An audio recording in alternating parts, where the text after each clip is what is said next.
आज के इस वीडियो में इंडियन पॉलिटी से 30 क्वेश्चन देखेंगे। क्वेश्चन स्टैंडर्ड होगा, आप लोग कोशिश कीजिएगा कि कॉपी पे लिख ले ताकि हमेशा हमेशा के लिए आपके पास क्वेश्चन का रजिस्ट्री हो जाए, है ना। और एक बार लिख लेंगे तो एक दो बार वीडियो देख लेंगे तो अपने आप याद हो जाएगा, इसके लिए कुछ करना नहीं है, ठीक है। चलिए शुरू करते हैं। शिक्षा पर प्रति वर्ष 1 लाख रुपए व्यय का प्रावधान किस अधिनियम में लाया गया था? शिक्षा पर प्रति वर्ष 1 लाख रुपए व्यय का प्रावधान किस अधिनियम में लाया गया था? इंग्लिश मीडियम में यहाँ दिया हुआ है, आप लोग देख लेंगे। सही आंसर है 1813 ईस्वी का चार्टर एक्ट। 1813 ईस्वी के चार्टर एक्ट में शिक्षा पर 1 लाख रुपए प्रति वर्ष यानी वार्षिक व्यय का प्रावधान किया गया है ना।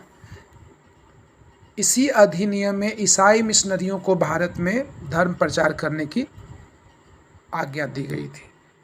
Next question, in which act the subjects were divided into union list, state list and concurrent list for the first time? इसका हिंदी नहीं है, हिंदी लिख लीजिए। सर्वप्रथम विषयों को संघ सूची, राज्य सूची एवं समवर्ती सूची में किस अधिनियम के अंतर्गत बांटा गया था? विषयों को संघ सूची, राज्य सूची एवं समवर्ती सूची में किस अधिनियम में बांटा गया था? सही आंसर हो जाएगा एक्ट ऑफ 1935। नेक्स्ट क्वेश्चन, भारतीय स्वतंत्रता अधिनियम ब्रिटिश पार्लियामेंट में कब पारित किया गया?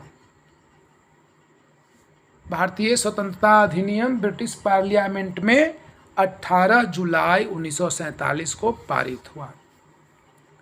4 जुलाई 1947 को संसद में लाया गया, 18 जुलाई 1947 को पारित हुआ और 15 अगस्त 1947 को भारतीय स्वतंत्रता अधिनियम लागू हो गया। क्लियर। नेक्स्ट क्वेश्चन, किसके द्वारा संविधान सभा में उद्देश्य प्रस्ताव रखा गया? क्वेश्चन एक बार फिर से, किसके द्वारा संविधान सभा में उद्देश्य प्रस्ताव रखा गया? सही आंसर हो जाएगा जवाहरलाल नेहरू। नेक्स्ट क्वेश्चन, मूल संविधान में कितने अनुच्छेद शामिल थे? मूल संविधान में कितने अनुच्छेद शामिल थे? How many articles were included in the original constitution, basic constitution? सही आंसर हो जाएगा 395 आर्टिकल, 395 अनुच्छेद। मूल संविधान में 22 भाग, 395 अनुच्छेद और 8 अनुसूची शामिल थे। क्लियर। नेक्स्ट क्वेश्चन, किस अधिनियम के अंतर्गत केंद्र में द्वैध शासन की स्थापना तथा प्रांतों में द्वैध शासन की समाप्ति की गई थी? देखिए नीचे इसका पहले वाला आ गया है हाउ मेनी आर्टिकल, तो इसको कट कर दीजिएगा, ठीक है। नीचे वाला इंग्लिश वाला इसका पहले वाला प्रिंट हो गया है, मिस प्रिंटिंग है। किस अधिनियम के अंतर्गत केंद्र में द्वैध शासन की स्थापना तथा प्रांतों में द्वैध शासन की समाप्ति की गई थी? बड़ा अच्छा क्वेश्चन है, दो क्वेश्चन एक साथ। सही आंसर हो गया भारत शासन अधिनियम 1935। देखिए सबसे पहले 1919 में प्रांतों में द्वैध शासन लागू किया गया था, है ना। जो नीचे वाला है प्रांतों में द्वैध शासन 1919 में लागू किया गया और 1935 में समाप्त किया गया, और केंद्र में द्वैध शासन 1935 में लागू कर दिया गया, ठीक है। भारत के पहले शिक्षा मंत्री कौन थे? बीपीएससी शिक्षक परीक्षार्थियों के लिए ज़्यादा महत्वपूर्ण है। भारत के पहले शिक्षा मंत्री यानी अंतरिम सरकार में शिक्षा मंत्री कौन थे? सही आंसर हो जाएगा सी राजगोपालाचारी, चक्रवर्ती राजगोपालाचारी। नेक्स्ट क्वेश्चन, स्वतंत्र भारत के पहले शिक्षा मंत्री कौन थे? ये सब जीके टाइप का क्वेश्चन है, एक बार देख लेंगे हमेशा याद रहेगा। स्वतंत्र भारत के पहले शिक्षा मंत्री कौन थे? मौलाना अबुल कलाम आजाद। नेक्स्ट क्वेश्चन, भारत के पहले विधि मंत्री कौन थे? भारत के पहले विधि मंत्री, इसका मतलब अंतरिम सरकार में विधि मंत्री कौन थे? इस क्वेश्चन को दूसरे तरह से पूछा जा सकता है, अंतरिम सरकार में पहले विधि मंत्री कौन थे? या भारत के पहले विधि मंत्री कौन थे? इसमें स्पष्ट नहीं ना है कि स्वतंत्रता के बाद या स्वतंत्रता से पहले। तो भारत के पहले विधि मंत्री जोगेंद्र नाथ मंडल थे। ये मुस्लिम लीग के कोटे से शामिल हुए थे। अगला क्वेश्चन, भारतीय संविधान की किस अनुसूची में प्रमुख अधिकारियों के शपथ का प्रावधान है? इन विच schedule of the Indian Constitution there is a provision for the oath of the chief officers। भारतीय संविधान के किस अनुसूची में प्रमुख अधिकारियों के शपथ का प्रावधान है? सही आंसर हो जाएगा तृतीय अनुसूची। नेक्स्ट क्वेश्चन, समाजवादी, पंथ निरपेक्ष, लोकतंत्रात्मक गणराज्य और अखंडता शब्द में से कौन सा शब्द 42वें संविधान संशोधन के तहत नहीं जोड़ा गया था? क्वेश्चन एक बार फिर से, समाजवादी, पंथ निरपेक्ष, लोकतंत्रात्मक गणराज्य और अखंडता शब्द में से कौन सा शब्द 42वें संविधान संशोधन के तहत नहीं जोड़ा गया था? सही आंसर हो जाएगा लोकतंत्रात्मक गणराज्य, डेमोक्रेटिक रिपब्लिक। ठीक है, समाजवादी, पंथ निरपेक्षता और अखंडता शब्द 42वें संविधान संशोधन अधिनियम के अंतर्गत 1976 में जोड़ा गया था। लोकतंत्रात्मक गणराज्य पहले से ही मूल संविधान में शामिल था। समझ गए? तो 42वें संविधान संशोधन अधिनियम के तहत समाजवादी, पंथ निरपेक्षता और अखंडता शब्द जोड़ा गया था। ध्यान रखिएगा, क्वेश्चन आएगा यहाँ से। नेक्स्ट क्वेश्चन, भारतीय संविधान के किस अनुच्छेद में नागरिकता को परिभाषित किया गया है? भारतीय संविधान के किस अनुच्छेद में नागरिकता को परिभाषित किया गया है? सही आंसर हो जाएगा किसी में नहीं। नागरिकता को भारतीय संविधान में परिभाषित नहीं किया गया, डिफाइन नहीं किया गया है, डिफिनीशन नहीं दिया गया है, बल्कि बताया गया है आर्टिकल 5 से 11 तक में कि कौन कौन भारत के नागरिक हो सकते हैं अथवा किस स्थिति में भारतीय नागरिकता छीनी जा सकती है। क्लियर? नेक्स्ट क्वेश्चन, भारतीय संविधान की आत्मा के रूप में किसे माना गया है? भारतीय संविधान की आत्मा के रूप में किसे माना गया है? सही आंसर हो जाएगा प्रस्तावना, प्रिम्बल या प्रीफेस। प्रस्तावना को भारतीय संविधान की आत्मा कहा जाता है ना। अब एक और क्वेश्चन बनता है यहाँ, भीमराव अंबेडकर ने किसे भारतीय संविधान की आत्मा कहा है? तो वो क्वेश्चन आगे है, देख लीजिएगा। भाषा के आधार पर गठित होने वाला पहला राज्य कौन सा था? यहाँ कंफ्यूज नहीं होना है, क्लियर आंसर देना है। भाषा के आधार पर गठित होने वाला पहला राज्य कौन सा था? इसमें मेंशन नहीं है ना कि स्वतंत्रता के बाद या स्वतंत्रता से पहले। तो भाषा के आधार पर गठित होने वाला पहला राज्य उड़ीसा था। 1936 ईस्वी में उड़िया भाषी लोग अलग हुए थे बिहार से। नेक्स्ट क्वेश्चन, स्वतंत्रता प्राप्ति के पश्चात भाषा के आधार पर गठित होने वाला प्रथम राज्य कौन सा था? स्वतंत्रता प्राप्ति के पश्चात भाषा के आधार पर गठित होने वाला प्रथम राज्य कौन सा था? सही आंसर हो जाएगा Andhra Pradesh. Next question, doctor Bhimrao Ambedkar ने किसे संविधान की आत्मा एवं हृदय बताया? डॉक्टर भीमराव अंबेडकर ने किसे संविधान की आत्मा एवं हृदय बताया? सही आंसर हो जाएगा अनुच्छेद 32, संवैधानिक उपचारों के अधिकार को। अनुच्छेद 32 में क्या है? Right to constitutional remedies. इसमें 5 रीट हैं, है ना। बंदी प्रत्यक्षीकरण, परमादेश, प्रतिषेध, उत्प्रेषण और अधिकार परीक्षा। तो इसे भीमराव अंबेडकर ने संविधान की आत्मा कहा। नेक्स्ट क्वेश्चन, समान नागरिक संहिता का प्रावधान किस अनुच्छेद में है? समान नागरिक संहिता का प्रावधान किस अनुच्छेद में है? सही आंसर हो जाएगा अनुच्छेद 44। नीति निदेशक तत्व के अंतर्गत आर्टिकल 44 में कॉमन सिविल कोड का प्रावधान किया गया है। नेक्स्ट क्वेश्चन, राष्ट्रपति का अध्यादेश जारी करने की शक्ति का प्रावधान किस अनुच्छेद में है? क्वेश्चन एक बार फिर से सुनिए, राष्ट्रपति का अध्यादेश जारी करने की शक्ति का प्रावधान किस अनुच्छेद में दिया गया है? क्लियर, मतलब अध्यादेश जारी करने का प्रावधान किस अनुच्छेद में है?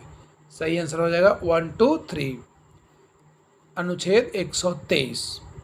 नेक्स्ट क्वेश्चन, जब उपराष्ट्रपति त्याग पत्र दे देता है तो उसका पद कौन ग्रहण करता है?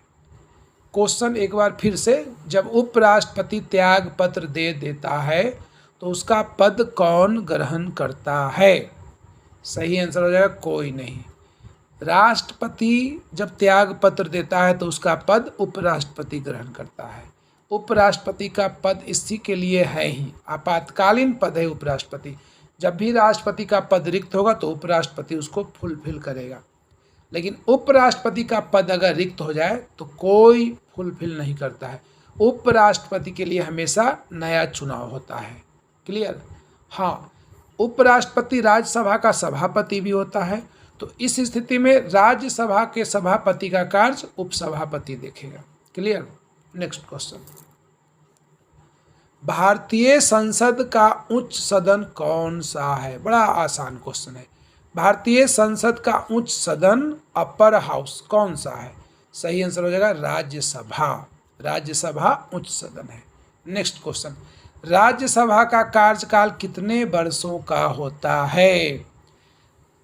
क्वेश्चन एक बार फिर से, राज्यसभा का कार्यकाल कितने वर्षों का होता है? मुझे पता है आप सब लोग बताएंगे 6 वर्षों का, है ना। राज्यसभा का कार्यकाल कितने वर्षों का होता है? 6 वर्षों का। लेकिन गलत जवाब, राज्यसभा का कार्यकाल 6 वर्षों का नहीं होता है। राज्यसभा अस्थाई सदन है। Rajya Sabha is a permanent house. Clear? Next question, पहले इसको समझ लीजिए थोड़ा सा।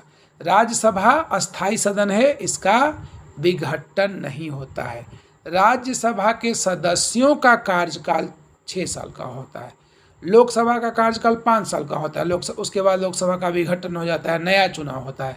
लेकिन राज्यसभा अस्थाई सदन है, इसके सदस्यों का कार्यकाल 6 वर्षों का होता है।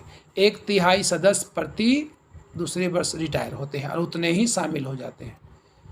चलिए अगला क्वेश्चन, मुख्य निर्वाचन आयुक्त, मुख्य न्यायाधीश, कहाँ का मुख्य न्यायाधीश? भारत का मुख्य न्यायाधीश, नियंत्रक एवं महालेखा परीक्षक तथा भारत के महान्यायवादी में से किसे राष्ट्रपति पद मुक्त कर सकता है?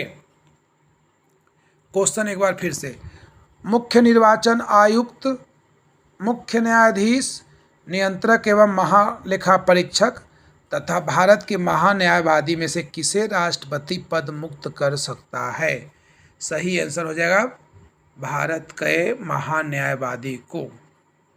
एक बार इंग्लिश वाले भी देख लीजिए। Who among the chief election commissioner, chief justice, controller and auditor general and the attorney general of India can be relieved by the president? मुख्य निर्वाचन आयुक्त, मुख्य न्यायाधीश, नियंत्रक एवं महालेखा परीक्षक तथा भारत के महान्यायवादी में से किसे राष्ट्रपति पद मुक्त कर सकता है? तो सही आंसर हो जाएगा भारत का महान्यायवादी, अटॉर्नी जनरल ऑफ इंडिया। मुख्य निर्वाचन आयुक्त पर महाभियोग लाया जाता है, मुख्य न्यायाधीश पर भी महाभियोग लाया जाता है और नियंत्रक एवं महालेखा परीक्षक को हटाने के लिए भी महाभियोग लाया जाता है और राष्ट्रपति महोदय के हटाने के लिए भी महाभियोग लाया जाता है। भारत का महान्यायवादी को हटाने के लिए महाभियोग जैसी कोई प्रक्रिया नहीं है। ये राष्ट्रपति के प्रसाद पर्यंत पद धारण करते हैं, अर्थात राष्ट्रपति इन्हें पदमुक्त कर सकता है। क्लियर? नेक्स्ट क्वेश्चन, भारतीय संविधान में प्रथम संशोधन कब हुआ? बहुत आसान क्वेश्चन है। मतलब भारतीय संविधान में पहली बार संशोधन कब हुआ? फटाक से 1951 में हुआ। 1950 में संविधान लागू हुआ, 26 जनवरी 1950। 1951 में पहला संशोधन हुआ। नेक्स्ट क्वेश्चन, अंग्रेजी, हिंदी, उर्दू, मैथिली में कौन सी एक भाषा संविधान की 8वीं अनुसूची में शामिल नहीं है? अंग्रेजी, हिंदी, उर्दू एवं मैथिली में कौन सी एक भाषा भारतीय संविधान की 8वीं अनुसूची में शामिल नहीं है? आसान आंसर है अंग्रेजी। अंग्रेजी भारतीय संविधान के 8वीं अनुसूची में शामिल नहीं है। उर्दू है, हिंदी है, मैथिली है, अंग्रेजी नहीं है। ठीक है, सही आंसर हो जाएगा अंग्रेजी। नेक्स्ट क्वेश्चन, बिहार से राज्यसभा के सदस्यों की संख्या कितनी है? बिहार से राज्यसभा में सदस्यों की संख्या कितनी है? सही आंसर हो जाएगा 16। एक बार लिख लीजिए, बिहार से लोकसभा में सदस्यों की संख्या 40, राज्यसभा में सदस्यों की संख्या 16, विधानसभा में सदस्यों की संख्या 243 और विधान परिषद में सदस्यों की संख्या 75। ठीक है, एक बार फिर से लिख लीजिए, लोकसभा में बिहार से सदस्यों की संख्या कितना? 40, राज्यसभा में 16 और बिहार विधानसभा में कुल कितने सदस्य हैं? 243 और बिहार विधान परिषद में 75 सदस्य। क्लियर। नेक्स्ट क्वेश्चन, किसी एक मंत्री के विरुद्ध अविश्वास प्रस्ताव पारित हो जाए तो पूरा मंत्री परिषद पर क्या असर पड़ता है? किसी एक मंत्री के विरुद्ध अविश्वास प्रस्ताव पारित हो जाए तो पूरा मंत्री परिषद पर क्या असर पड़ता है? इंग्लिश वाले भी देख लीजिए।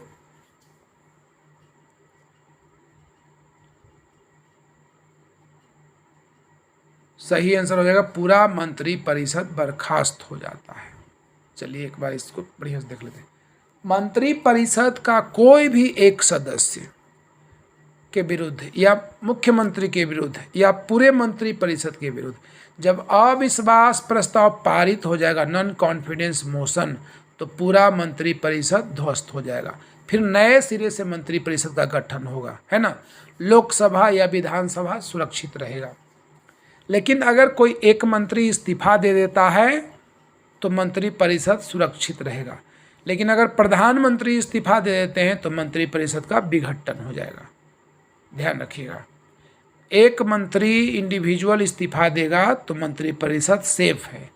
लेकिन अगर किसी एक मंत्री के विरुद्ध अविश्वास प्रस्ताव पारित हो गया तो पूरा मंत्री परिषद ध्वस्त। क्लियर। और प्रधानमंत्री के बारे में तो कहा जाता है कि प्रधानमंत्री या मुख्यमंत्री के सेहत पर केंद्रीय मंत्री परिषद और राज्य मंत्री परिषद क्रमशः निर्भर करता है। चलिए आगे देखेंगे, इसमें मज़ेदार टॉपिक आएगा। भारत सरकार का सर्वोच्च विधि अधिकारी कौन होता है? भारत सरकार का सर्वोच्च विधि अधिकारी कौन होता है? सही आंसर हो जाएगा भारत का महान्यायवादी, अटॉर्नी जनरल ऑफ इंडिया।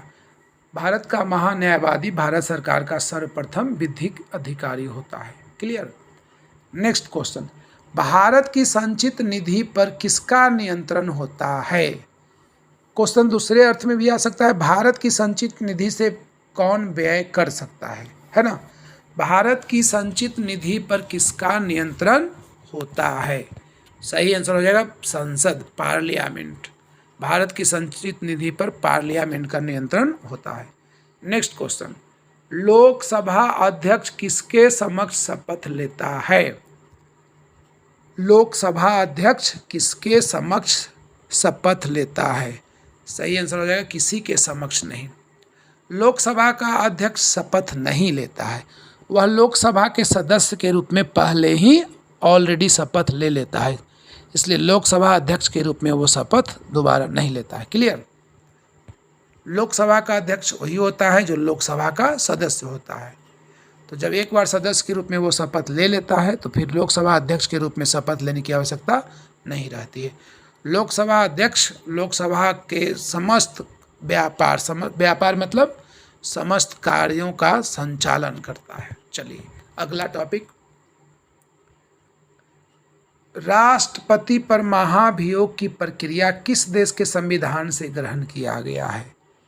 राष्ट्रपति पर अनुच्छेद 61 के अंतर्गत जो महाभियोग की प्रक्रिया लाई जाती है, यह किस देश के संविधान से ग्रहण किया गया है ना। क्वेश्चन एक बार फिर से, राष्ट्रपति पर महाभियोग की प्रक्रिया किस देश के संविधान से ग्रहण किया गया है?